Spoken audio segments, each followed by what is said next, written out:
Hey there, good evening to you. Welcome back into 3 to See. We're here at Louisiana Crab Shack once again. Great time of year. We're starting to get all those sports kind of melding together. So a lot to watch for. We're going to help you out with that. 3 to See this week.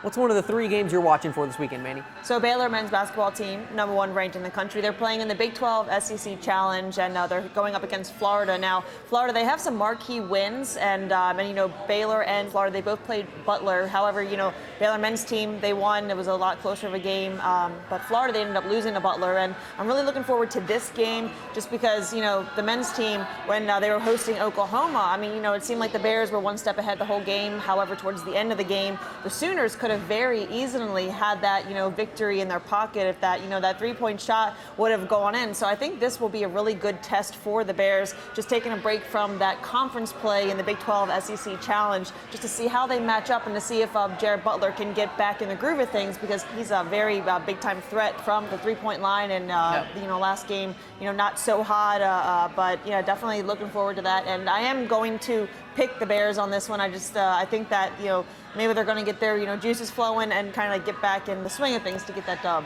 Yeah, absolutely. Well, Baylor's 6-1 all time in the Big 12 SEC, or 5-1 rather, in the Big 12 SEC Challenge. That one loss was to Florida in Gainesville 2 years ago. So it'd be fun to see if they can avenge that this Saturday. I'm also staying in the Big 12 SEC Challenge. I just like this so much just because of the footprint of the SEC and the Big 12. They're so close. Now A&M's over there, Missouri's over there, former rivals. You always want to see where you stack up. Baylor takes that very seriously. I'm going to go out in Lubbock and Texas Tech hosting Kentucky. This is a game that a lot of people had circled for Texas Tech way back when the schedule came out. Kentucky, a marquee blue blood program, coming to Lubbock, a place where they're trying to build one of those upper echelon programs. Chris Beard replacing 4 of his 5 starters off of last year's team.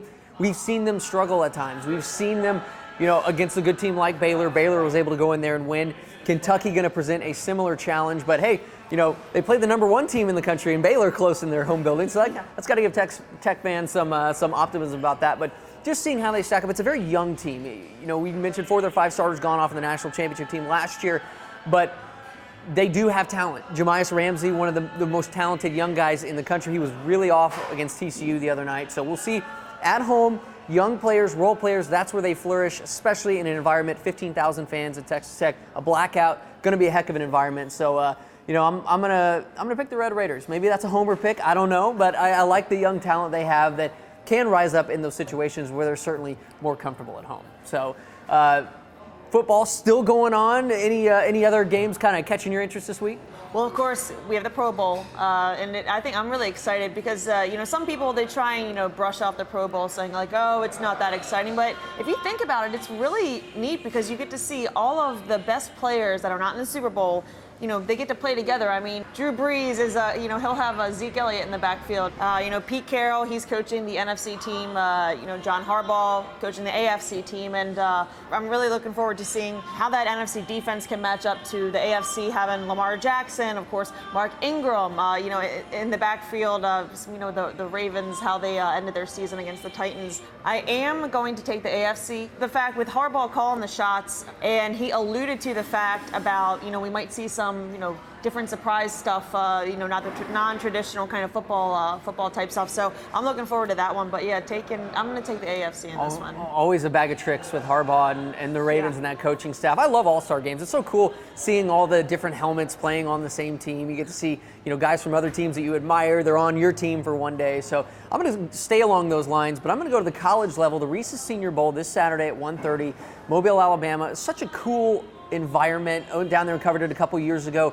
It's usually like the LSU Invitational. There's usually a lot of guys down there from this year. They're all juniors, but a couple of Baylor players down there, JaMychal Hasty, Denzel Mims, a couple Aggies, Courtney Davis, and Braden Mann. An opportunity to go down there and impress some of these NFL coaches and scouts and front office people. You go down there to practice every day this week, and there's Mike Tomlin, or there's Jerry Jones, or there's Mickey Loomis, all these big name, heavy hitters at the NFL level. They're here watching these kids play. And Denzel Mims, all reports have been, he's been fantastic. Some of the videos coming out of Mobile, he has looked outstanding.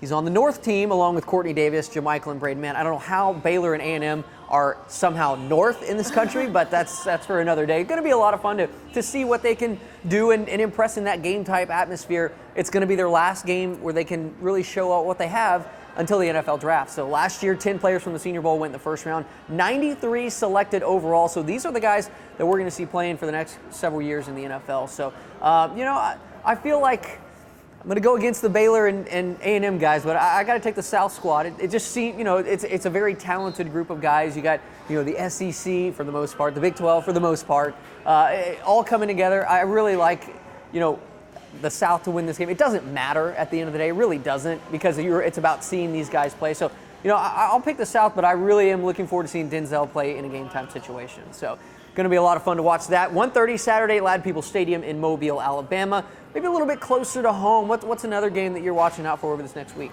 UMHB women's basketball team, big-time conference game.